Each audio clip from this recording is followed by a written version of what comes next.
જી સાહેબ, શું કહેશો? હું તરુણ ભાસ્કરભાઈ દવે, હાલ નાયબ મામલતદાર થાનગઢ તરીકે મારી ફરજ નિભાવું છું. રેગ્યુલર અમે લોકો ખાણ ખનીજની ગેરપ્રવૃત્તિઓ ચાલે છે તેને પેટ્રોલિંગમાં નીકળતા હોય છે મામલતદાર સાહેબના હુકમને અનુસરીને. ગત રાત્રિએ તારીખ 15ના રોજ અમે 9:30ની આજુબાજુ ઓફિસેથી ભડુલા થાનગઢ વિસ્તારમાં પેટ્રોલિંગમાં ગયેલા. તે દરમિયાન અમે ચેકિંગ કરતા હતા, એક ખટારાનો ભાગવાનો અવાજ આવ્યો. અમે પીછો કર્યો. તે દરમિયાન અમે ત્યાં ગાડી ઊભી રાખી.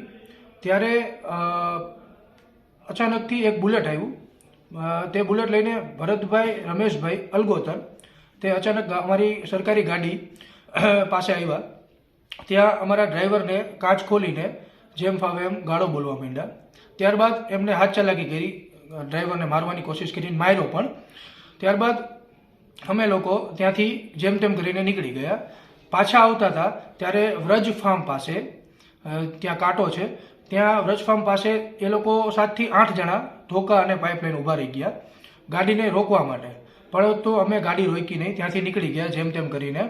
ત્યાંથી અમે સીધા મામલતદાર સાહેબને લેવા માટે ગયા. ત્યાંથી સીધા અમે પોલીસ સ્ટેશન ગયા.